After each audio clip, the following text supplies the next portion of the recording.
Ushbu virtual trenajyor harbiy xizmatchilarning jangovar tayyorgarlikdagi virtual hayotdagi holatini komandir va boshliqlar tomonidan berilgan real jangovar vazifa va topshiriqlarni muvaffaqiyatli bajarish uchun mo'ljallangan.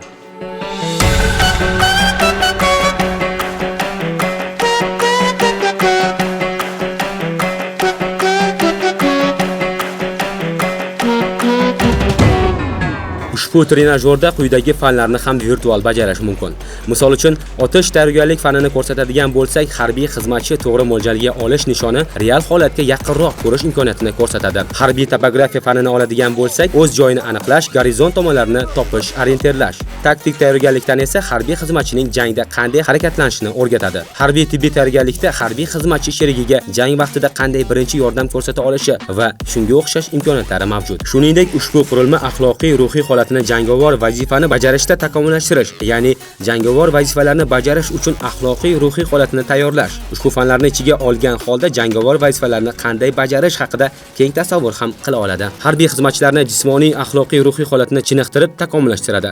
Maxsus taktik tayyorgarlikda binolarni guruh tarkibida tozalash ishlarini ham olib boradi va jangovar o'q va boshqa vositalarni iqtisodiy holatini sarf qilmasdan real holatga yaqinlashtirilgan texnik trenajyor hisoblanadi. VR texnologiyalarining asosiy afzalliklari yuqori darajadagi aniqlik. VR nafaqat foydalanuvchini yuqori darajadagi tafsilotlarga ega bo'lgan har qanday hodisani namoyish etishga, balki o'qituvchini haqiqiy kompyuter modeli bilan o'zaro aloqada bo'lishga, ya'ni shaxsiy yondashuvini o'rganishga ham imkon beradi. Hech narsa kursantni chalg'itishi mumkin emas. U butunlay o'rgatishga qaratiladi. Natijada u haqiqiy jangovar harakatlar paytida bajaradigan vazifalarning samaradorligini oshirishga yordam beradi.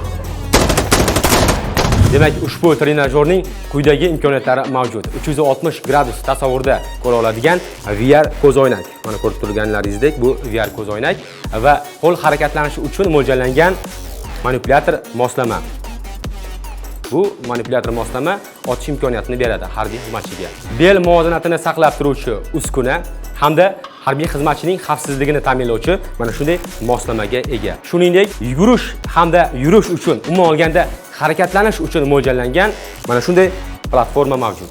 Amalga oshirish orqali ta'limga haqiqiy barqaror qiziqish, zamonaviy simulyator o'yini va multimedia texnologiyalaridir va albatta iqtisodiy VR texnologiyalari, qimmatbaho yoqilg'i moylash materiallari, o'q-dorilar va poligonlarning maqsadli muhitini sezilarli darajada kamaytirishi mumkin. Shunday qilib, O'zbekiston Respublikasi Jamoat xavfsizligi universiteti tomonidan taktik VR komplekslari va trenajyorlarni sotib olish ta'lim muassasasining ta'lim jarayoni hamda harbiy xizmatchilarning jangovar tayyorgarligi samaradorligini oshirish uchun ko'plab yangi imkoniyatlarni ochib beradi.